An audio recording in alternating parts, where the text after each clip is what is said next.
மற்றொரு அண்மைச் செய்தி. சென்னையில் தங்கம் விலை ஒரே நாளில் இரண்டாவது முறையாக உயர்ந்திருக்கிறது. ஒரே நாளில் தங்கம் விலை 4120 ரூபாய் உயர்ந்திருக்கிறது. அண்மைச் செய்தியாக பார்த்து வருகிறோம்.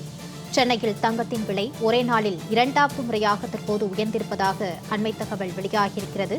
சென்னையில் ஆபரண தங்கத்தின் விலை மேலும் சவரனுக்கு தற்போது 1320 ரூபாய் இரண்டாவது முறையாக உயர்ந்திருக்கிறது என்று அண்மைச் செய்தியாக பார்த்து வருகிறோம். சென்னையில் ஆபரண தங்கத்தின் விலை மேலும் சவரனுக்கு இரண்டாவது முறையாக 1320 ரூபாய் இன்று உயர்ந்திருக்கிறது. அண்மைச் செய்தியாக பார்த்து வருகிறோம். சென்னையில் ஆபரண தங்கத்தின் விலை இன்று 2 முறை உயர்ந்திருக்கிறது. கூடுதல் விவரங்களோடு செய்தியாளர் குணசுந்தரி இணைகிறார். வணக்கம் குணசுந்தரி, தொடர்பான விரிவான விவரம். வணக்கம் மாலதி.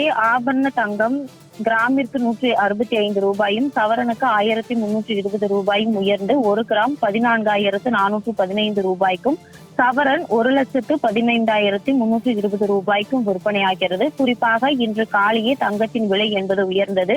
குறிப்பாக இன்று காலை சவரனுக்கு 2,800 ரூபாய் உயர்ந்து 1 கிராம் 14,350 ரூபாய்க்கு விற்பனையான நிலையில் தற்பொழுது மீண்டும் தங்கத்தின் விலை என்பது உயர்ந்து இருக்கிறது. குறிப்பாக கடந்த சில நாட்களாகவே தங்கத்தின் விலை என்பது தொடர்ந்து உயர்ந்து கொண்டிருக்கிறது. தற்பொழுது மிகப்பெரிய ஒரு உச்சத்தை நோக்கித்தான் தங்கத்தின் விலை என்பது தொடர்ந்து உயர்வை நோக்கி சென்று கொண்டிருக்கிறது என்றே கூறலாம். குறிப்பாக தமிழ்நாட்டை பொறுத்த வரைக்கும் பொதுமக்களுக்கு தங்கத்தின் மீதான ஈர்ப்பு என்பது அதிக அளவில் இருந்திருக்கிறது. குறிப்பாக தமிழ்நாட்டில் இருக்கும் மக்கள் தங்கத்தின் மீது ஒரு முதலீடு செய்தோமானால் அந்த முதலீடு ஒரு பாதுகாப்பான முதலீடாக கருதி வந்தார்கள்.